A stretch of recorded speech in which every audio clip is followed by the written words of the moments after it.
பிஸ்மில்லாஹிர் ரஹ்மானிர் ரஹீம். கண்ணியமிக்க சகோதர சகோதரிகளே, அல்லாஹ் நல்லடியார்களே, அஸ்ஸலாமு அலைக்கும் வரஹ்மத்துல்லாஹி வபரகாத்துஹு. அல்ஹம்துலில்லாஹ். அல்லாஹும்ம ஸல்லி அலா முஹம்மதின் வ அலா ஆலி முஹம்மதின் வ பாரிக் வஸல்லிம். இப்போது பாத்தீங்கன்னா நமக்கு துல்ஹஜ் மாதம் பிறந்துருச்சு. இன்னும் பிறை துவா ஓதாம இருக்கிறவங்க பிறை துவாவை ஓதிக்கொள்ளுங்க. ஏன்னா நபி ஸல்லல்லாஹு அலைஹி வஸல்லம் அவர்கள் ஒரு மாதத்தை இதை ஓதிதான் ஆரம்பிப்பாங்க. நீங்க இதை ஒரு மாதத்துடைய ஆரம்ப நாட்கள்ல எப்ப வேணா ஓதலாம். இப்ப இந்த வீடியோ நீங்க பார்க்கும் போதே ஓதிக்கோங்க. அது நைட்டா இருந்தாலும் பகலா இருந்தாலும் பிரச்சனை இல்லை. அல்லாஹும்ம அஹில்லஹு அலைனா வில் அம்னி வல் ஈமான் வஸ் சலாமதி வல் இஸ்லாம் ரப்பி வ ரப்புக்கல்லாஹு ஹிலாலு ருஸ்தின் வஹைர். அப்படின்னு என்னன்னா, யா அல்லாஹ், பாதுகாப்பு, இறை நம்பிக்கை, அமைதி, இஸ்லாம் ஆகியதன் மூலம் இதை எங்கள் மீது தோன்ற வைப்பாயாக. பிறையே என்னுடைய ரப்பும் உன்னுடைய ரப்பும் அல்லாஹுத்தான்.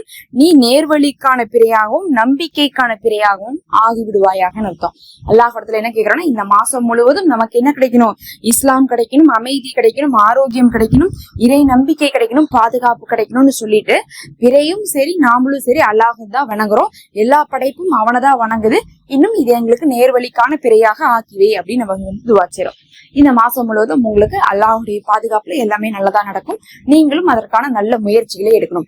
அதுல இப்ப நம்ம முதல் 10 நாட்கள் இருக்கு பாருங்க. இந்த துல்ஹஜ் மாதத்துடைய 10 நாளும் பாத்தீங்கன்னா ரொம்ப சிறப்பு. அது ஹஜ்ஜுக்குரிய நாட்களாக இதை சொல்லப்படுது. ஹஜ்ஜுக்குரிய நாட்கள் அப்படிங்கும் போது மக்களுக்கு தான் சிறப்புன்னு இல்ல, இந்த உலகத்துல இருக்கிற எல்லா முஸ்லிம்களுமே இந்த நாட்களை அமல்களால அலங்கரிக்கணும். அதுல நபி அவர்கள் பாத்தீங்கன்னா ரொம்ப குறிப்பிட்டு இந்த ஒரு களிமாவே சொல்லியிருக்காங்க. எப்பன்னு பாத்தீங்கன்னா, இப்ப இந்த நாட்கள்ல 10 நாட்கள் இருக்குன்னு வச்சுக்கோங்க. 10வது நாள் நமக்கு ஈது. 10, 11, 12, 13 தக்பீர் ஓதக்கூடிய நாட்கள். 9வது நாள் அரஃபா நாட்கள். அந்த அரஃபா தான் இந்த 10 நாட்கள்ல ரொம்ப ஸ்பெஷல். 10வது நாள் ஈதும் ஸ்பெஷல், 9வது நாள் அரஃபாவும் ஸ்பெஷல். அந்த அரஃபாலேயே இந்த களிமாவை தான் ஓத சொல்லியிருக்காங்க. யோசிச்சுக்கோங்க, அவ்வளவு சிறப்பு மிகுந்த நாள்லயே ஒரு களிமாவை நபி அவர்கள் ஓத சொல்லியிருக்காங்கன்னா, இந்த நாட்கள் முழுவதுமே அந்த களிமாவை தவிர நம்ம வேற எதையும் சிறந்ததாக பார்க்க முடியாது. அதுவும் நபி அவர்கள் சொல்றாங்க, இதை ஓதாத நபிமார்களே இல்லை, இதை இந்த நாட்கள்ல ஓதுங்கன்னு சொல்றாங்க. பொதுவா நம்ம துல்ஹஜ் மாசம் ரொம்ப ஸ்பெஷல், நம்ம ரொம்ப ஸ்பெஷலா கஷ்டப்பட்டு கூட அமல் செய்யணும் இல்ல. நபி அவர்கள் சொன்ன அமல்கள் எல்லாம் பாத்தீங்கன்னா ரொம்ப சின்ன சின்ன திக்ருகள், ரொம்ப நார்மலா நம்ம ஓதக்கூடிய களிமாக்கள் இதைதான் சொல்லியிருப்பாங்க. அந்த நார்மலான விஷயத்தை இந்த மாதத்துல அதிகமா செய்தாவே நம்ம நன்மையை பெற்றுக்கொள்ள முடியும். அந்த களிமா தான் லா இலாஹா இல்லல்லாஹு வஹ்தஹு லா ஷரீக லஹு லஹுல் முல்கு வ லஹுல் ஹம்து வஹுவ அலா குல்லி ஷைஇன் கதீர். இந்த களிமா அவங்க எல்லாருக்கும் தெரிஞ்சிருக்கலாம். ஆனா இந்த களிமாவுடைய மகத்தான சிறப்பு என்ன தெரியுங்களா? அல்லாஹு இந்த களிமாவை எல்லா நபிமார்களையுமே ஓத வச்சிருக்கான். இதுல பாத்தீங்கன்னா எந்த இடத்துலயுமே எந்த மனிதர்களை பத்தி நம்ம சொல்லியிருக்க மாட்டோம். அல்லாஹுவை பத்தி மட்டும் சொல்லியிருக்கக்கூடிய வார்த்தைகள் மட்டும்தான் இதுல இருக்கும். அதனால இது முகமது நபியுடைய உம்மத்துக்கு மட்டும்தான் இறங்குச்சுன்னு நம்ம சொல்ல முடியாது. அதனாலதான் நபி அவர்கள் சொன்னாங்க, எல்லா நபிமார்களும் ஓதிய களிமா இது அப்படின்னாங்க.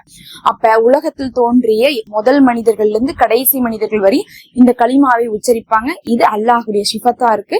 இதை ஒருவர் ஒரு நாளில் 100 முறை ஓதிவிட்டார் என்றால் அவர்கள் அந்த நாள் முழுவதும் மற்ற ஏனைய மனிதர்களை விட நன்மை செய்தவர்களாக கணக்கிடப்படுவார்கள். ரொம்ப ஈஸியான அமலு.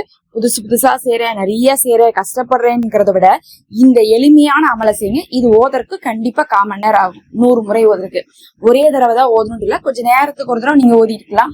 பிரிச்சு ஓதலாம், ஒழு இல்லாம கூட ஓதலாம். ஆனா 100 முறை மட்டும் ஓதிட்டீங்கன்னு வச்சுக்கோங்க, இந்த நாள் முழுவதும் மத்தவங்க செஞ்ச அமல் அப்படின்னு சொல்றாங்களே, மத்த நாள்ல கூட மத்தவங்க செஞ்ச அமல்னு சொல்லும் போது தொழுதுருப்பாங்க, ஓதி இருப்பாங்க, இதெல்லாம் செஞ்சிருக்கலாம். ஆனா இந்த நாள்ல என்ன பண்ணுவாங்கன்னா, ஹஜ்ஜில் இருக்கிறவங்க எல்லாருமே நோம்புல இருப்பாங்க. இன்னும் இந்த துல்ஹஜ் மாசத்துல நபி அவர்கள் நோன்பு வச்சனால நிறைய பேர் 9 நாளுமே நோன்பு வைக்கிறாங்க. நீங்க விருப்பப்பட்டா 9 நாளும் வைக்கலாம், இல்ல 9வது நாள் மட்டும் வைக்கலாம், ஒன்னும் பிரச்சனை இல்லை. அப்ப மத்த எல்லாரும் செஞ்ச அமல் அப்படிங்கும் போது அவங்க நோன்பு வச்சிருந்தாலும் கூட அந்த நோன்பை விட நன்மையானது நீங்க ஓதக்கூடிய இந்த களிமா 100 முறை ஓதிவிட்டால். அதே மாதிரி இந்த நாட்கள் எப்படிப்பட்ட நாட்கள்? ஹஜ்ஜுக்குரிய நாட்கள். இப்ப ஹஜ்ஜுக்காக யாரெல்லாம் அங்க காபால இருக்காங்களோ அவங்க இன்னைக்கு அங்க தவாப் செஞ்ச நன்மை, அவங்க இன்னைக்கு அங்க செய்த அமல்களை விட உங்களுக்கு சிறந்தது. அப்ப ஹஜ்ஜை விட உங்களுக்கு நன்மை கிடைக்கும். அப்ப இந்த நாட்கள்ல இதை 100 முறை ஓதுனாதான் உங்களுக்கு எப்படிப்பட்ட நன்மை கிடைக்கும்? எல்லா உலக முஸ்லிம்கள் செய்யக்கூடிய அதிக நன்மையான ஹஜ்ஜு, நோன்பு, இன்னும் தொழுகை, திக்ரு, குர்ஆன்னு சொல்லிட்டு எல்லாத்தையும் விட அதிகமான நன்மை கிடைக்கும்.